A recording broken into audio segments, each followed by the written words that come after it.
Moje meno je Marian Magat, som slovenský aktivista, ktorý sa zaoberá teda politickou scénou na Slovensku ako i vo svete. No a s mojím tímom ľudí hľadáme nejaké riešenia, ako z tejto politickej mizerie von. Já se jmenuji Ivan Kratochvíl a momentálně jsem velitel československých vojáků v záloze za mír. Hovoří samo o sobě. Že jsme se dostali za těch posledních zhruba 25-27 let, jak se říká, z deště pod okap, už je snad většině národa, jak v Čechách, tak na Slovensku jasné. Jestli je ještě možnost řešit to, řekněme, parlamentní cestou, já si ještě myslím, že můžeme. Tahle možnost ještě je, i když dnem ode dne je ta možnost menší a menší. Nicméně zase na druhou stranu nám nahrává změna mezinárodní politické situace, myslím jako geopolitickou situaci. Takže pokud my prokážeme, že jsme schopni ještě fungovat jako národ, že jsme schopni jako národ Čechů, Slováků, Moravanů, Slezanů stát při sobě, tak ještě to můžeme změnit i tou parlamentní cestou. Konec konců máme teď všichni před sebou volby, takže tady se to ukáže, jestli tato možnost ještě je průchozí nebo ne. Každopádně to, co vidím jako podstatné, je, že politici musí cítit z národu sílu, vůli něco změnit. A to je to podstatné. Síla v národu. Ja sa môžem s pánom Kratochvílom stotožniť, pretože ja si myslím, že tá parlamentná cesta, tie voľby ešte sú reálne, dá sa to meniť. Problémom však nastáva teraz, vlastne oni sú aj toho vedomí, tá elita si je vedomá toho, preto chcú taktiež, dá by sa povedať, imigrantami osídliť Európu, pretože tí automaticky potom dostanú hlasovacie právo a budú môcť domáci národ prehlasovať, čo vlastne v konečnom dôsledku vidíme vo Francúzsku, vidíme to v Nemecku, kde by tie národné strany mali o mnoho väčší potenciál, ale už neprehlasujú tých imigrantov, ktorí sú tam milióny. A elita to cíti, elita to vie a preto sa snaží akýmkoľvek spôsobom podrývať tú hrdosť tých ľudí a to, že sa vôbec obudzajú a že začínajú vidieť do ich kariet. No a keďže oni to cítia a vedia to, boja sa, tak je tam stále tá cesta ísť s tými voľbami sa dostať vlastne k moci a úplne zvrátiť to, čo tu narobila tá elita, bankári, sionisti, finančníci, vlastne veškerá tá verbež. Takže ja sa môžem stotožniť.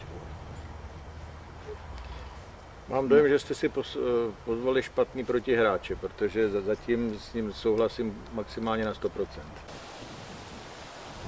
Tak Európska únia ako taká, ja už som viackrát o tomu hovoril, dokonca som bol kvôli tomu viac menej zatknutý v Prahe minulý rok, pretože som poukázal, kto za ňou stojí. Európska únia nebola nikdy naplánovaná preto, aby fungovala, alebo aby ľudia sa mali dobre, aby ekonomika klapala, fungovala a už pred 70 rokmi bola založená na tom princípe vlastne, že národy ako také, hranice ako také, dokonca rasy ako také prestanú existovať. No a Európska únia, či môže fungovať ako federácie, ja určite nie. Myslím, že spájať nejaké národy, ktoré majú rozdielne kultúry, zvyky, mentalitu, jazyky, je absolútne smiešné. Nikdy to nefungovalo, vždy to viedlo len k vojnám, k násilnostiam, k roztržkám potom medzi štátmi alebo rozdielnymi etnikami. A preto Európska únia, ak to teda bude možné, ja dúfam, že to bude možné, musí čím skôr zaniknúť, rozpadnúť sa a pokiaľ máme fungovať ako samostatné štáty a štáty, kde existujú kultúry a rôzne národnosti, môžeme pravda, že fungovať a môžeme aj spolupracovať s inými krajinami, to nikto nevylučuje, ani to nikto nezakazuje. Ja by som bol osobne rád, keď sme spolupracovali s všetkými krajinami v Európe či vo svete. A myslím, že nepotrebujeme k tomu žiadnu úniu, stačia dohody medzi priateľmi, medzi politikmi. Všetko sa dá robiť, pokiaľ človek nezačne príliš pozerať na ten kapitál a na to obohacovanie samých seba, pretože keby sa hľadelo na blaho národa, tak nikdy nepotrebujeme tu na páky z Európskej únie, ich príkazy, zákony a všelijaké normy a jedno s druhým. To slúži iba jednému cieľu, vlastne, aby sa celá tá ekonomika po celej Európskej únii zjednotila vlastne a vlastne vykazovala pomaly všade rovnaké výsledky. a tým aj strácajú veškeré štáty konkurencieschopnosť. Napríklad teraz vo Švajčiarsku, napriek tomu, že Európskej únii nie je, tlačia na ňu teraz cez rôzne dohody a na to, aby znižovali svoj štandard, ceny a tak ďalej. Vlastne chcú a ak Švajčiarsko na to pristúpi, tak o 10, o 20 rokov bude na úrovni Nemecka. To už je jasné teraz. Takže tu nejde o nejaké ja neviem, podporovanie ekonomiky a konkurencieschopnosti a kvalitnejšie výrobky a prípadne nejakú zbližovanie národov, to je práve Európska únia úplný opak. Preto bola aj v roku 1933 zakázaná vtedy nemeckým kancelárom Adolfom Hitlerom. Sice mnohí ho spájajú s Európskou úniou a že nacisti sa Európskou úniou, to bolo posledný práve zakázali. Oni boli úplný opak. A potom neskôr tých predstaviteľov Európskej únie, paneurópskej únie, vtedy začali stíhať už všetci na západ, ako vieme. Neskôr sa vrátili, vzniklo Európske hospodárske spoločenstvo, v 93. Európska únia, ktorá doteraz mimochodom sponzoruje, alebo teda podporuje inštitút paneurópskej únie. Vlastne ten zase stojí na základoch internacionalizmu, čo je vlastne komunizmus. Takže Európska únia nikdy nebude fungovať.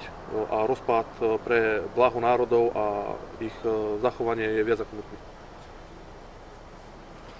Když se začalo mluvit o Evropské unii, o vstupu do Evropské unii, tenkrát to bylo ještě Československo, tak se mluvilo o tom, že je to pokračování smluv o jednotném obchodním trhu, že přestanou být cla, že všechny ty vlastně výhody těch dvoustranných smluv budou ujednoceny v jednom řídícím centrum, které bude brát na blaho všech ostatních národů, které tam jsou, zřetel.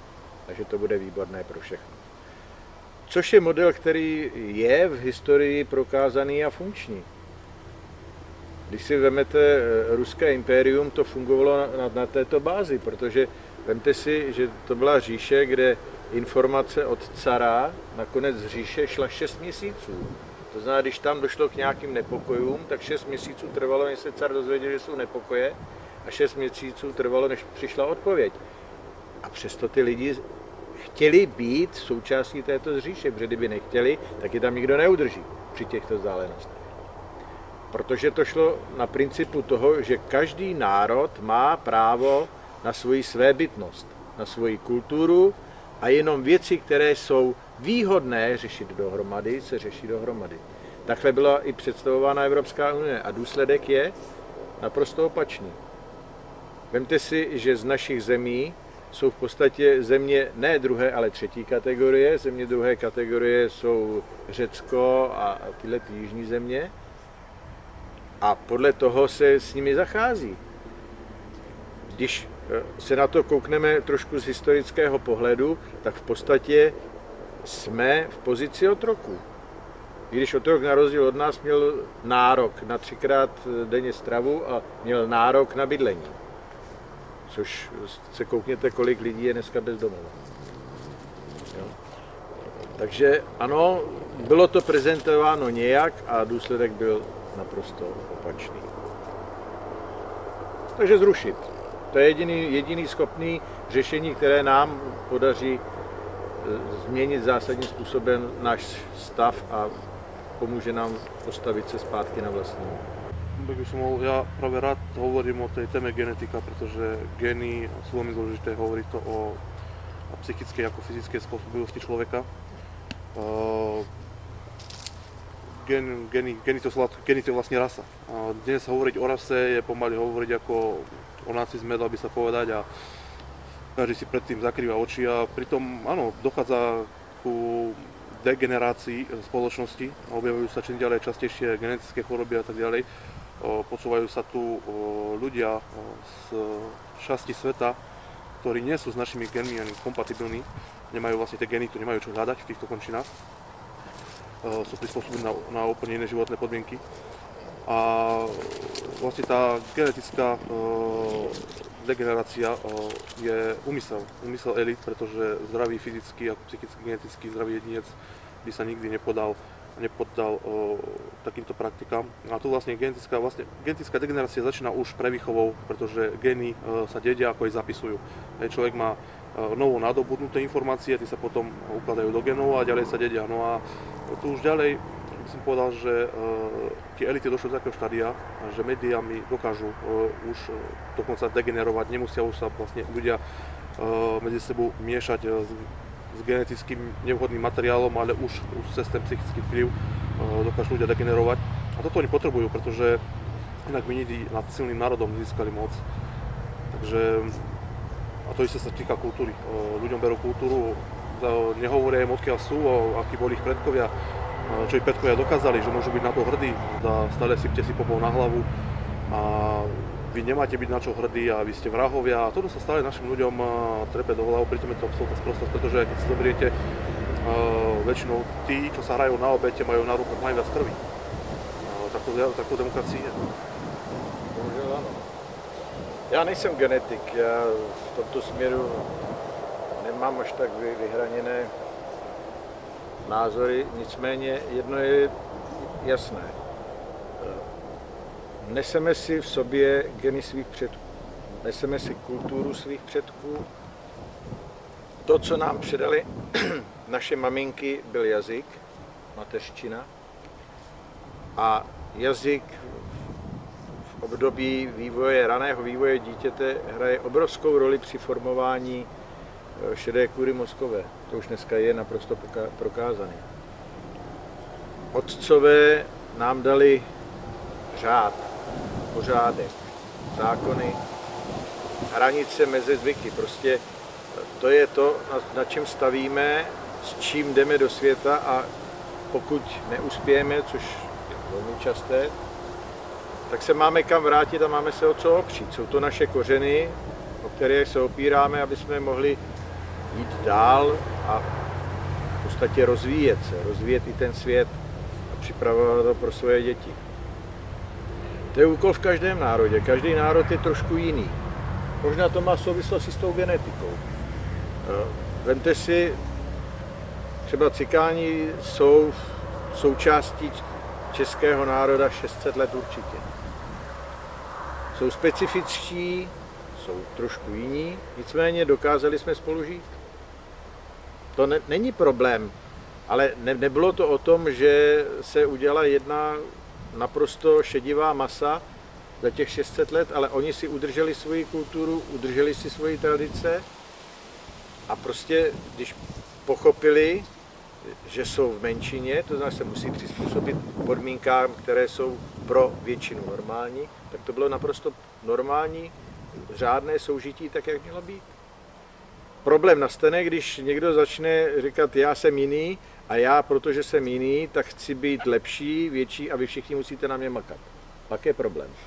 A to se vracíme k tomu, co jste říkal za těch posledních 20 let, protože z cikánské otázky se udělala politická cikánská otázka v uvozovkách. Ja vravím, že neexistuje cigánsky problém, je to cigánsky dôsledok, problém sedí úplne kde si inde.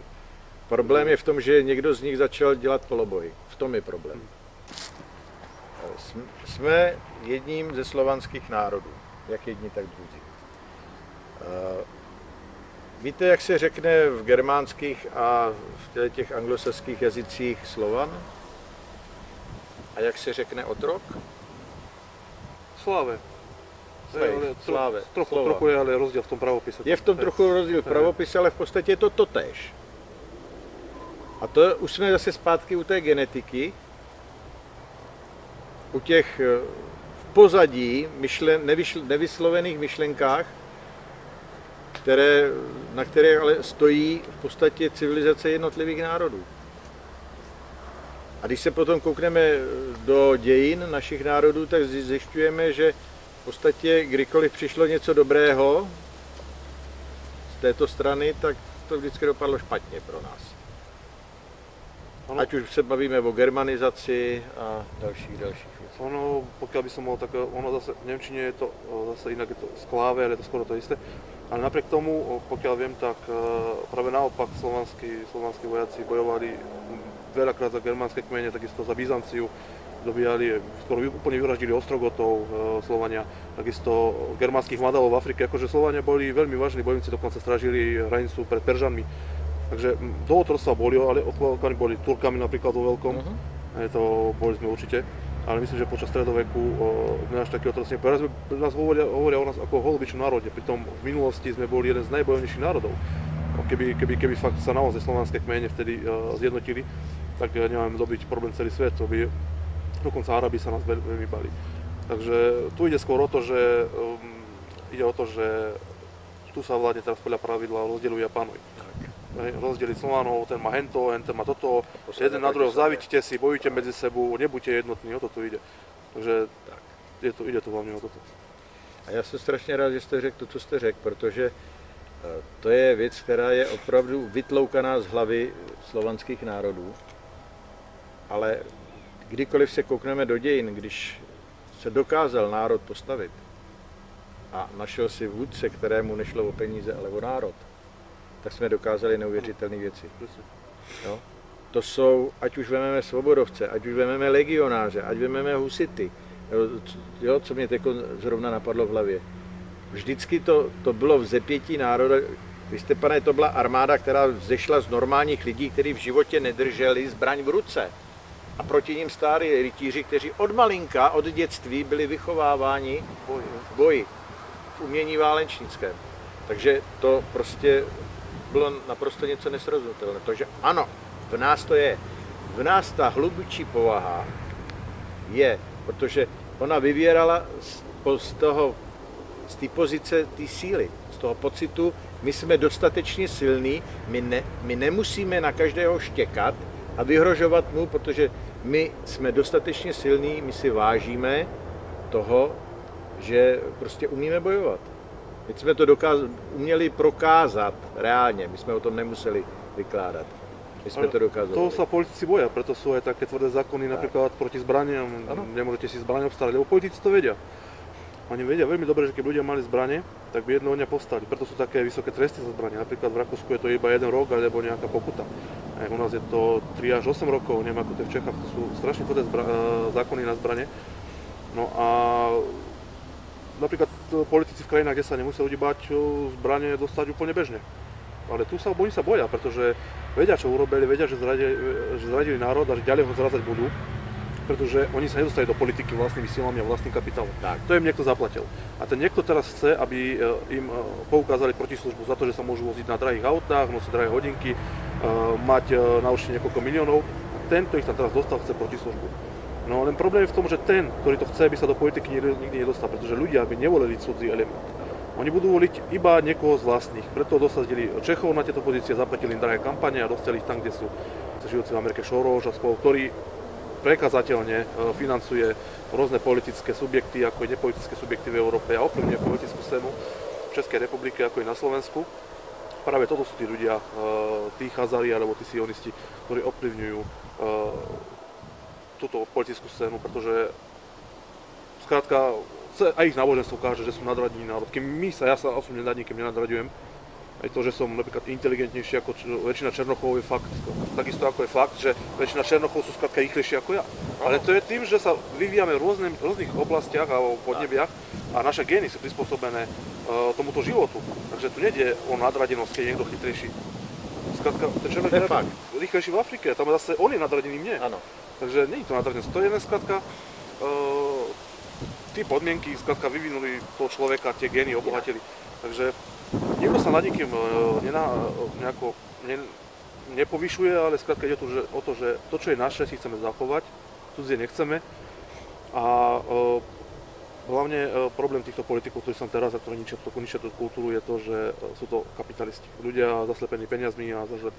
Človek, ako vy ste vravili, že keď to je človek, ktorý nemá záujem o ten kapitál, ale má záujem skutočne o ten národ, dokáže zmúť masy. A to oni sa neboja. Preto väčšinou vidíte, že tí politici sú koruptní.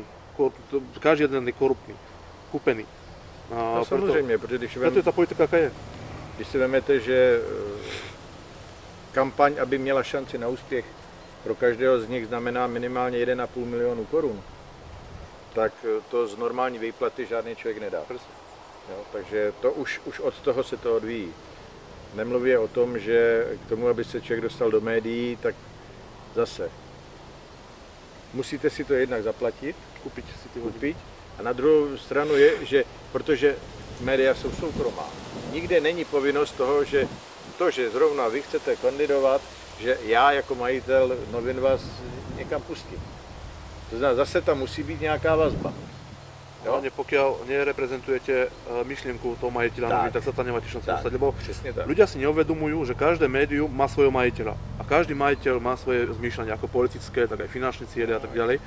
A ľudia automaticky berú to, čo si prečítajú v médiách, ako studicu pravdu a objektívnosť. Vidím to v novinách, musí to byť pravda, ale oni si nevedomujú, že za tými novinami stojí nejaký majiteľ, stoja nejaké skupiny, ktoré cez tie noviny pretlačajú svoje záujmy. Tak. Ľudia prestali logicky uvažovať. To je problém u nás. Ako v Česku, tak aj na Slovensku. Preto sa boja alternatívnych informácií teraz. A snažia sa nejako cenzurovať internet alebo rušiť stránky. Dokonca u nás prijali zákon, ktorý umožňuje zrušiť stránky slovenských webov, keď sa tam objavia informácie, ktoré tomuto systému nesedia. Takže pre nich je to veľké nebezpečenstvo. Oni zaspali dobu skladka, oni nečakali, že internetom sa začnú šíriť tak rýchlo a masívne alternatívne informácie. Zaspali dobu, stratili kľúče od miešačky, ak sa vraví. Ľudia, aspoň mladí ľudia, prestali pozerať televíziu či prestali čítať noviny a viacej sú na tom internete. Vidia autentické videá z iných krajín, rozhovory s inými ľuďmi a už viac menej dostávajú svoj vlastný názor na všelijaké tie diania. A teraz preto sa im hodí tá multikultúra, lebo vlastne obsadia Európu cudzým elementom, dostane hlasovacie právo a tým pádom je vymaľované. Spěchají. Kdyby tolik nespěchali, tak možná by to i prošlo. No, ako vo Švédsku na severe, tam to robia desiatky rokov. U nás sa to snažia urobiť behom 1, 2, 3 rokov. A preto ľudia na to reagujú alergicky. Protože ještě jsou pořád naživu lidé, kteří mají dostatečné vzdělání, mají logické uvažování, jsou schopní provést analýzu a syntézu faktů a předložit to lidem. Když si vemete, myslím, že s váma jsem se bavil o tom, že ve Spojených státech za 200 let v podstatě tohleto vymizelo. Že to zůstalo pro tyhle vlastně pro nás naprosto normální přirozené věci, tam zůstaly pro úzkou elitu lidí, kteří mají ty správné školy a narodili se v té správné postýlce, tak těm se dopřeje takového vývoje, ale ostatní prostě na to nemají šanci. Ale inak, ako ste spomenuli USA, tak krásne tam vidno, že tí ľudia, ktorí sa nechali manipulovať a nechali sa zmanipulovať, tak vlastne buď zmizli zo scény, teda ich predkovia sa rasovo zmiešali, vyšiel z toho potom produkt, ktorý reálne by v prírode ani nikdy neexistoval. Ale vytvorili sa napríklad komunity, tak poviem, belochov, ktorí súžívajú v jednom meste, v jednej dedine, nepustia len černochov, dokonca mám skúsenosti z Ameriky, kde mám známych, že keď sa nasťahoval do ich štvrti černoch, tak vypalili skladka. A im bolo jedno, či je slušný, nepácha týmito skladkov, vypalili cez noc. A to sa bude diať aj v Európe. Skladka, tu sa budú vytvárať komunity belochov. Geheta. Áno, ale budú to tí belosi, ktorí sú zaručiť existenciu svojej rasy, svojich ľudí. A to sú tie silné gény a tí naivní, žiaľ Bohu, zmiznú. No či žiaľ Bohu, no. Sú to, ja hovorím tak, že naivita je tiež určite uložená v génoch. Lebo gény sú ako riadiaca jednotka v počítači. Skrátka, ako je počítač naprogramovaný, tak funguje. A pokiaľ je ten človek naivný, je slabý, takže skrátka zmizol by raz, tak by zmizol možno prirodzene. Ako v prírode. Príroda sa to vždy zariadi, takže...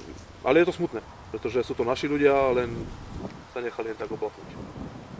Tak či sú satanisti, neviem, ale viem určite, že sú to slobodomúrari a podobná svoloč, ktorí tam sedia.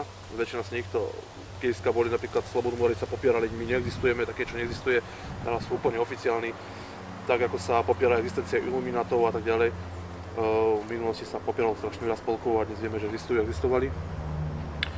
Ale ten problém, čo má vlastne i tá, dalo by sa povedať teraz tá opozícia, alebo teda tá koalícia, tie štandardné strany má aj národná scéna. Pretože majú tiež spoločné záujmy, ale tie sú roztrieštení vo viacerých stranách. A teraz mi to je ľúto, že sa nechcú spojiť, pretože aj tu v Česku máte DSS, máte tu národní demokraci. A títo ľudia sú vlastne spoločného zmýšľania, ale nechcú spojiť, pretože sú tam rôzne osobnosti, ktoré medzi sebou možno bojujú o post. Kto bude vodca, kto bude tomu šefovať. Práve tomuto ja som sa na Slovensku chcel silno vyhnúť, preto som aj pristúpil na kandidátku pod číslom 88, aj keď som mohol pristúpiť na kandidátku, kde by som bol číslo 1 líder kandidátky, mohol som si pozdvihnúť svoje ego, ale vykopal som sa na to. Povedal som, že spoločnými silami viacej dosiahneme, aj keď budem si na konci kandidátky. A ja si myslím, že takéto ústupky by mali robiť i českí politici, preto aby zjednotili tú národnú scénu, pretože peniaze sú také isté veľké lákadlo, ako je egoizmus, ktorý ovládajú týchto ľudí. A pokiaľ ten egoizmus bude stáť stále na úrovni tých peniazí, tak sa nikdy nepohneme. Ľudia by mali byť viacej solidárni a myslieť na spoločné blaho ako komunity. Nie na nejakého vodcu alebo na nejaké ego. Každý z nich možno by chcel byť v budúcnosti na prvej stránke dejepisu. Otvoríte dejepis a vidíte tam, áno, tento človek zobudil slovenský alebo český národ. Ale nikdy sa to nestane, pokiaľ budú takto medzi sebou tie národné strany superiť. No a tým vlastne v tej koalícii, dá by sa povedať, tzv. Demokrati, ak sa oni radi nazývajú, tak tí majú jeden spoločný záujem, a to sú peniaze. Tam oni sa vedia spojiť, vedia si nájsť spoločný názor, pretože ich spoločný názor a ich spoločný cieľ sú len peniaze a moc. O národ vôbec nejde. Preto sa im spáda o mnoho ľahšie, pretože im je jedno, kto bude vodca, hlavne, že dostane do kapsy. Přesně tak. A když to tu linii prodloužíme, tak v podstatě oni budou poslouchat toho, kdo jim ty peníze dá. Presne. Takže kdo má rotačku a tiskárnu peněz, tak ten ovládá tyto lidi. Už nemusíme ani tiskárnu, stačí naťukať do počítača panu a je to hotovo. Dneska už to stačí formou tiskárny a formou počítače. Vrátím se zpátky k té takzvané nejednotnosti. Samozřejmě, když něco vzniká ze spoda a je to vyvolané obecným tlakem, tak těch lidí je vždycky několik, spousta. Těch vůdců se vynoří hromada. Je to dobře, protože je vidět, že prostě ten národ chce jít tímto směrem a tím pádem si ty své vůdce vlastně tvoří samo. Je to potom otázka, jak se tyhle lidi dokážou domluvit. A pokud jsou to lidi, kteří mají v kultuře to, co máme my, to znamená pokoru před svými předky, pokoru před tím podstatným, kvůli čemu tady jsme, aby jsme to, co dostáváme od svých otců, byli schopni předat stejné nebo lepší svým synům. Pokud tuto úlohu přijmeme a budeme se na to koukat z tohoto hlediska, tak pak mi nebude dělat problém říct, ano Fero, ty jsi v tomhletom okamžiku lepší, tak ty vel. Nebo teď, tohle je ta správná myšlenka, teď tady budu stát já, ale já tady budu jenom do tehdy, protože potud to umím, ale dál už musíte někdo jiný. To už není moje parketa. Ja vravím tak, lebo ja som sa rozprával na túto tému vodcovstva s jedným mojim nemeckým kamarátom Karl Richter, je vlastne jeden z mnichovských radných, alebo teda tam v tom parlamente mnichovskom, v tom meste. A ten mi povedal, a mal pravdu, že prirodzeného vodcu spoznajú i osobní vodcovia, tí sa mu automaticky podriadia. Tam, kde nie je prirodzený vodca, alebo tá autorita, sa nikto nikomu nepodriadi. To znamená, že Slovenská národná strana ani Česká národná strana nemá prirodzeného vodcu. Pretože to nie je človek, ktorý by všetky zjednotil a ktorého by všetci chápali ako vodcu. Sú to osobnosti a teda sme nutení spolupracovať a participovať. Takže žiaľ, vodcovia sa možno rodia raz za 1000 rokov, čo je fakt, skutoční vodcovia. A Slovensko a Česko žiaľ žiadneho nemá. Takže sme nutení spolupracovať a byť rozdelený nemá zmysel. Já jsem přesvědčen o tom, že ten vůdce už tady je. A že jenom se čeká na ten správný čas, aby se objevil. Tak dúfajme. Dúfajme, že tak je. Tak ja by som skôr navrhol arabský model. Arabský model bezúročná ekonomika. Zakázať úplne úroky, pretože tento demokracia, tento systém žije iba z úrokov ľudí, vyťahuje banky, jednoducho sa kapitál od ľudí. A ja si myslím, že keď zakážeme úroky, tak ako to zakázali v arabských krajinách, ktoré sa neskôr museli rozvratiť, pretože úroky tam existovali tak, ako malo Nemecko alebo slovenský štát kedysi, tak tam už nebudeš čoho brať. Len problém je v tom, že zakázať úroky, to je muselo byť celoplošné a globálne. To je ten veľký problém. No a ako by sa to dalo zmeniť? No tak sú tri spôsoby. Buď tou parlamentnou cestou, alebo potom nejakým násilím. V minulosti už boli rôzne násilné nepokoje teda v uliciach, ktoré mali za následok zvrhnutie vlády a tak ďalej. Napríklad naposledy sa to nepodarilo v Ukrajine, kedy si ľudia uvedomili, čo ide za hnoj do krajiny, pretože to, čo sa stalo na Ukrajine, to je úplne ukážkový príklad toho, čo sa stalo v carskej rodine v Rusku. A tí ľudia na tej Ukrajine už asi mali všetkoho dosť, tak sa tomu postavili. Mnohí teraz nadávajú, že sú to bolševici a komunisti a bojuje tam pravý sektor a oddiel Azov a tak ďalej a bojuje proti ľuďom, ktorí sa postavili tomu teroru a Medzinárodnému menovému fondu a tomu, že tá celá krajina sa vlastne predala západnému svetu. A to, že si vešajú na seba nejaké komunistické hviezdy, to nikoho netrápi, ani mňa to netrápi. Normálneho človeka to nemôže trapiť, pretože oni nie sú komunisti. Pravý komunizmus, ten, ktorý existoval v 20. 30. rokoch, vyvražďoval v skutočnosti tých pôvodných obyvateľov, ako sú v Rusku, sú Rusov, na Ukrajine Ukrajincov a tak ďalej. A tí komunisti, akože komunisti, tí ľudia, ktorí sa tam postavili, nemôžu byť ani za komunistov pokladaní, tí sa len bránia tomu, čo v skutočnosti predstavuje ten komunizmus. A to sú tí, ktorí sa ovešávajú nejakými komunistickými insigniami, to je možno symbolické, hej, že sa postavili nejakému teroru. Ale vôbec to nemá nič spoločné s nejakým politickým zmýšľaním komunistickým. A ja si myslím, že tam na tej Ukrajine to urobí veľmi dobre. Akurát ma neteší to, že tá Ukrajina sa rozdieli, pretože svetové veľmoci vedia, že pokiaľ sa chcú Rusku zoprieť, alebo teda chcú Rusku poraziť, musia ostaviť Ukrajinu. To už vedeli starí pruskí králi, pruskí veľmocovia, vojnoví velitelia rôzni a maršali, že pokiaľ chcú Rusko dobiť, musia odstaviť Ukrajinu. A to práve teraz robia. Či aj Rusko kuje s týmto svetovým plánom nové svetoporiadku je otázne, neviem. Zatiaľ sa to tak nejaví moc, i keď sú tam nejaké náznaky.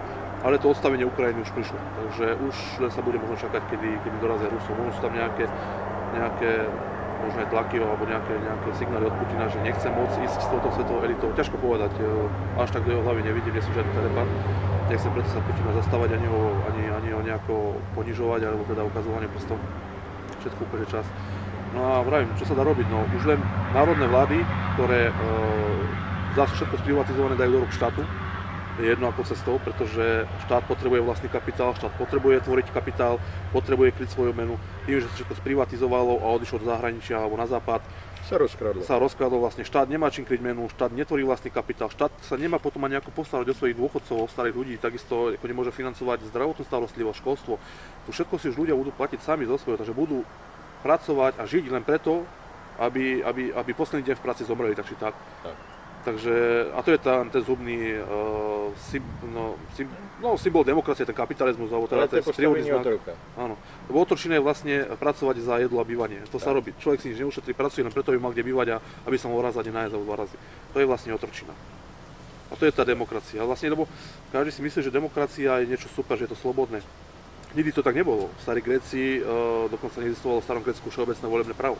Voliť mohli len tí, ktorí nosili zbraň. Takže to bolo preto vydržala tá demokracia tak dlho. A tam aj zanikla. Teraz táto demokracia dovolí voliť každému hlupakovi. Ľudia, ktorí sú degenerovaní, majú chybné informácie, a nechajú sa manipulovať a ovplyvňovať. A to im hrá vynikajúco do karát. Preto všade presadzujú nejakú všeobecnú slobodu a volebné právo, pretože vedia, že tá väčšina ľudí je zmanipulovaná a dostane ich tam, kde oni potrebujú. Keby sa obmedzilo volebné právo, tak by mali o mnoho ťažšiu hru. Chci jenom připomenout volby v Rakousku, které se nevyvedly tak, jak páničkové nahoře chtěli, takže se to odkládalo, pak bylo špatné lepidlo, takže se odložilo. Teď už teda lepidlo je správný, ale budou volit děti od 16 let.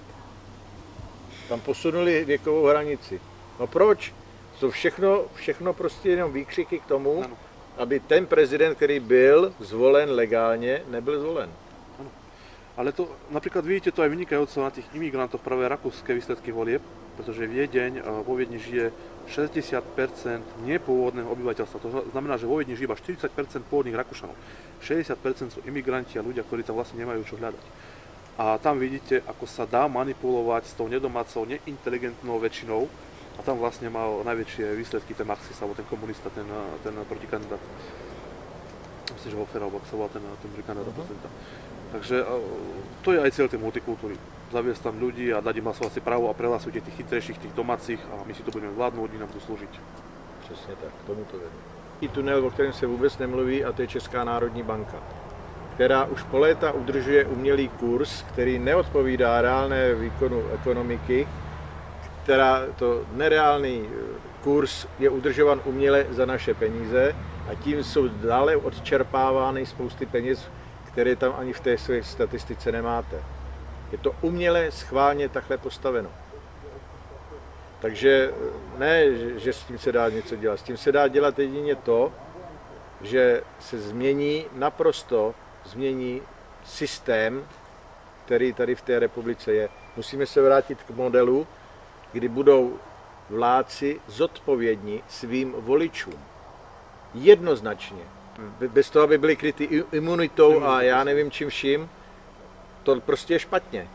Musí být plně zodpovědní lidem, kteří jim dali svoji důvěru. Jenomže, zase zpětně, člověk, kterému dávám důvěru, takového člověka si musím vybrat. Když jdu si koupit rohlíky, tak jdu k pekařovi. Když mám chuť na pořádnou flákotu masa, tak jdu k řezníkovi, k člověku, který se s tím učil, jak se s tím má správně zacházet. Nemůžu zvolit pekaře a říct, a teď ty kamaráde budeš nám vládnout. To je vlastne, jak sme povedali, ten stavovský štát. Tak. U nás je myšlienka stavovského štátu zakázaná zákonom. Nesmie sa o tom hovoriť, pretože stavovský štát bola vláda odborníkov a bolo tam obmedzené všeobecné volebné právo.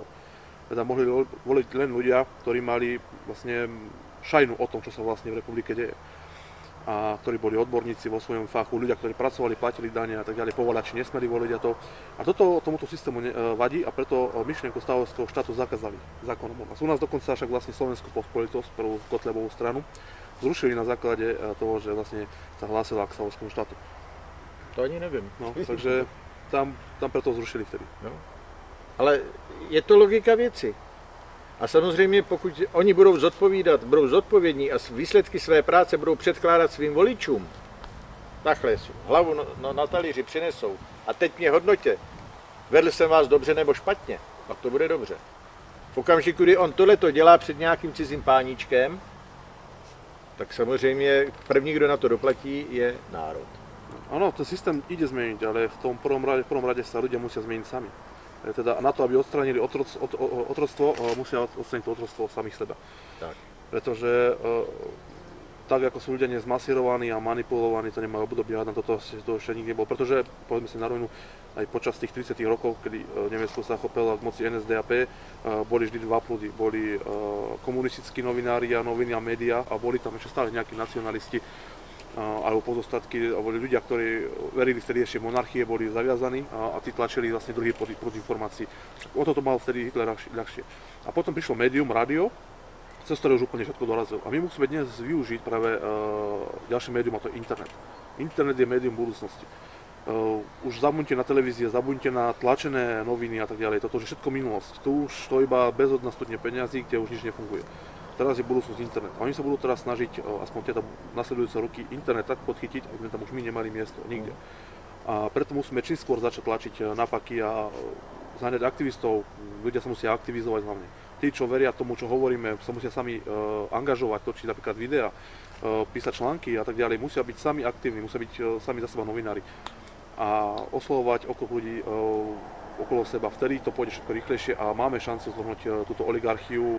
Ľudia musia byť sami aktívni, nemôžu čakať na to, že oni budú aktívni a my sa potom iba s nimi zväzíme. Tak to nepôjde.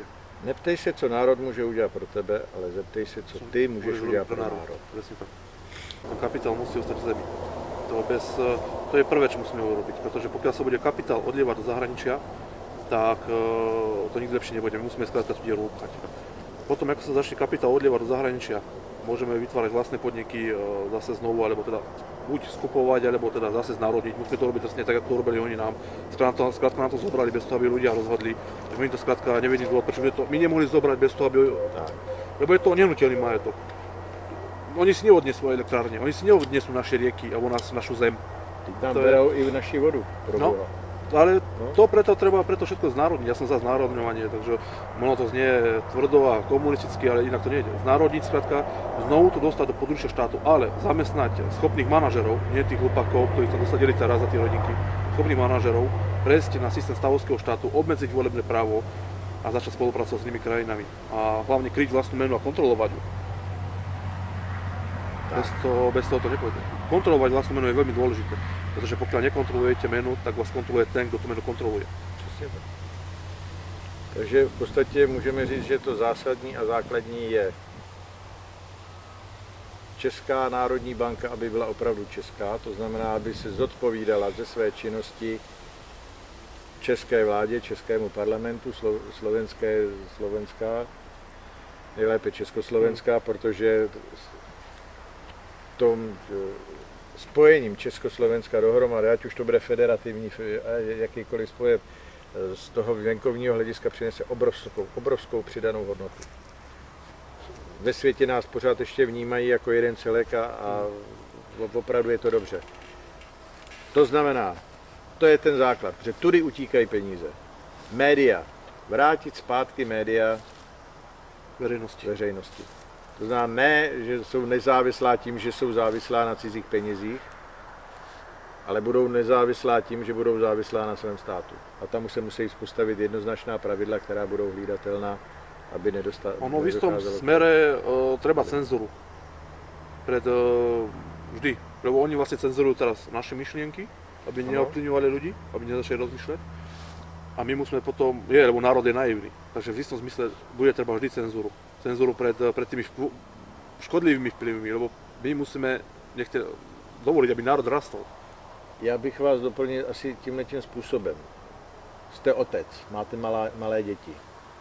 I těm dětem předáváte informace tak, aby byli schopni je pojmout a dobře s nimi pracovat. To, že k ním nepouštíte porno, je v podstatě cenzura. Ale je to pro ten správný jejich rozvoj. Ja nehovorím o cenzúre, že teraz sa nedozviete, čo sa deje na západe. Dozviete sa to, ale s tým, že môžete porovnať, čo si o tom myslíme my, čo sa robí na západe, čo si o tom myslia oni, a prípadne úplne tie škodlivé informácie, ktoré šíria oligarchovia, ako je napríklad multikulturalizmus, miešanie rás a ja neviem, tie veci úplne zo systému odstraniť, pretože ľudia musia znovu nadobudnúť hrdosť samých seba. A žiaľ, nech si to niekto vykladá akokoľvek totalitne ako chce, v istom zmysle tú cenzúru bude treba pretlačiť, pretože naozaj väčšina národa je stále naivná. A slabá. Slabý národ skrátka je ľahko ovplyvniť. Tak ja si myslím, že Československo určite nebolo na škodu. Boli sme silní, mali sme silnú ekonomiku a silnú armádu. Problém bol trošku možno s tým rozmiestnením toho priemyslu. Ale ja si myslím, že i keď sme rozdelení, môžeme stále mať otvorené hranice, môžeme spolupracovať, participovať, môžeme mať dokonca aj spoločnú menu, pokiaľ by to šlo. Ja s tým vôbec nevidím problém, pretože sme ľudia skoro totožnej mentality, akorát hovoríme trošku odlišným dialektom, aby sa povedať. Áno. No a vlastne v minulosti sme aj tak žili, myslím, že neboli problémy. Len tak je to, že mnoho Slovákov chce svoj samostatný štát, ako Česi chcú svoje samostatné Česko, ale myslím, že otvorené hranice a spolupráca a participácia vôbec nie je problém, to ako fungovať môže ďalej. Čo sa týka tej Európskej únie, vystúpiť sa dá, ale treba národ pripraviť, sa nedá vystúpiť referendum, keby to aj parlament schválil, to nepôjde to, pretože nemáme vlastné potraviny, nemáme vlastný kapitál, nemáme vlastné energie, nemáme nič. To je ako skočiť z mosta z 50 metrovej výšky a čakať nás bez lana a čakať, že voda možno naraz stlmi. Je to na polovicu samovražda. Pretože sme závislí, naozaj sme skutočne závislí od západu, pretože všetko sa predalo, poľnohospodárstvo sa zruinovalo. A tým pádom, keď sme vystúpili, zavedú zase clo, dajme tomu, drahšie potraviny. Oni by robili všetko preto, aby tí ľudia to zase zvolali po vstupe do tej únie, aby zvrhli vládu. To všetko urobia preto. Preto treba národ a ekonomiku pripraviť na výstup, to nie je len tak. Máte pravdu i nemáte pravdu. Je pravda, že jsme se stali, vlastně jsme zpátky v tom otroctví. Ze státu, který byl potravinově soběstačný, je stát, kde se 80% potravin dováží a vlastní osiva se zakázali používat. Používají se v podstatě jenom dovezená, to znamená geneticky modifikovaná, přestože se o tom nemluví.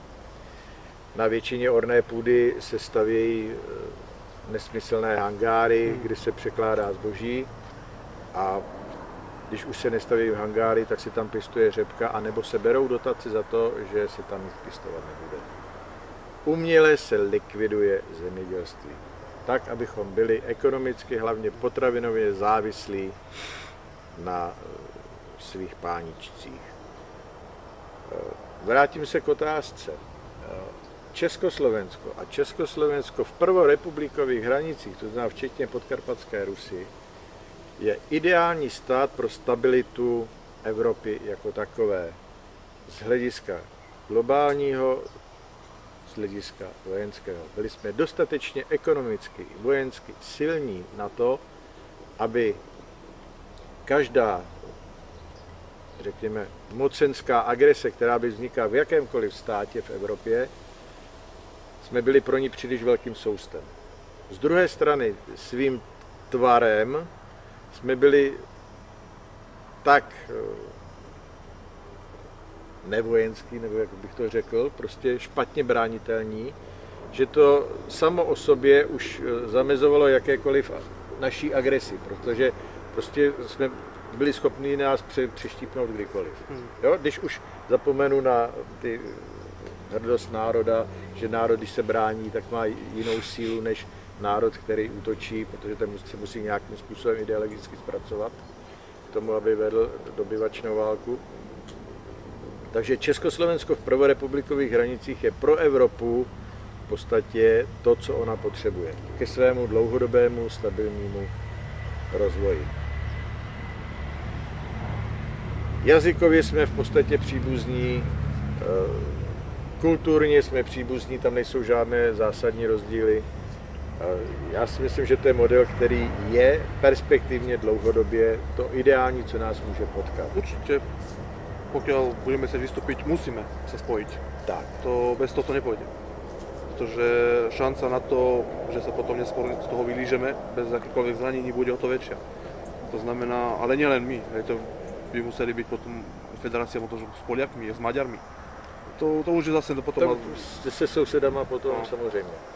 Akože, ale určite, pokiaľ sme vystúpili, potrebujeme partnera. No, samému sa vystúpiť nedá.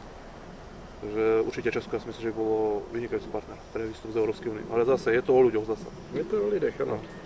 A lidé jsou, si vemte, že jsou v podstatě 20...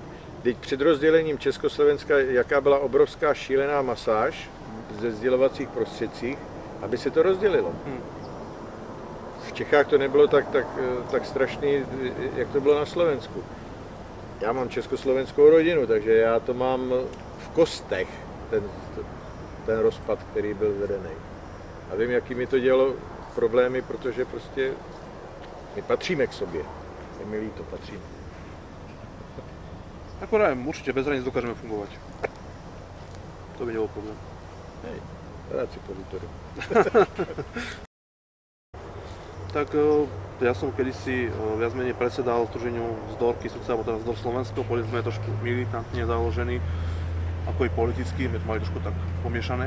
Jedna časť sa venovala tým vojenským výcvikom, druhá bola viac intelektuálna, vystupovala politicky. Teraz sme sa trošku odčlenili, pretože som nenašiel zhodu medzi predstaviteľmi tej militantnej zložky, ktorá sa začala viacej viazať na istú politickú stranu na Slovensku a začala viac menej príjmať rozkazy od nej, alebo teda rozhodnutia od nej. S čím som ja nesúhlasil, pretože sme si dali na začiatku, sme si povedali, že nebudeme akceptovať žiadne príkazy z hora a od iných ani, aj keď to budú národné strany, a že si pôjdeme stále svoje. To sa nerešpektovalo, tak som odišiel, momentálne sa pripravujem na kandidatúru ako hejtman, alebo teda župan na Žilinskom kraji na Slovensku a budem sa snažiť trošku tú politickú scénu rozbúriť doslova s antidemokratickou kampaňou, pretože demokracia je podľa mňa zločinecký systém a tu nemá čo hľadať v našich európskych lesoch ani horách. Takýto systém nemá období, môže fungovať kde si v púšti, v Izraeli, nech si funguje pre mňa za mňa, na západe, kde je to všetko rozpadnuté a ľudia taktiež živoria, je tam väčšia kriminalita ako doby mieru. No a demokracia rozkážka nemá čo hľadať. Som za racionálny systém vedenia štátu a No, my jsme jako českoslovenští vojáci v záloze za mír vznikli přibližně tím samým způsobem. Jsou to, na začátku byli většinově, dneska jsou to lidé, kteří v podstatě předávají mladší generaci své vojenské zkušenosti, protože branná výchova v tomhle státě je zakázaná. To je další věc, která prostě činí národ národem, ta schopnost vzít do ruky zbraň. A ten vývoj byl velmi podobný. I u nás došlo k tomu, že se našla politická strana, která nás chtěla přikrýt pod svá křídla. Tomu jsme se teda tvrdě postavili. V důsledku toho došlo, dejme tomu, k určitému rozkolu ve vedení. Tím já jsem se dostal teda až na špičku, bohužel, když jsem nechtěl, protože já si víc vidím jako voják, než jako politik, takže tyhle ty věci mi příliš nesedí. A dneska lavírujeme v podstatě mezi všemi vlasteneckými stranami a vytváříme jim podporu a snažíme se probudit národ v tom, aby ty zásadní otázky, to znamená tu bezpečnost, to, aby našel v sobě tu svoji sílu, aby šlo přes všechny tyto vlastenecké strany.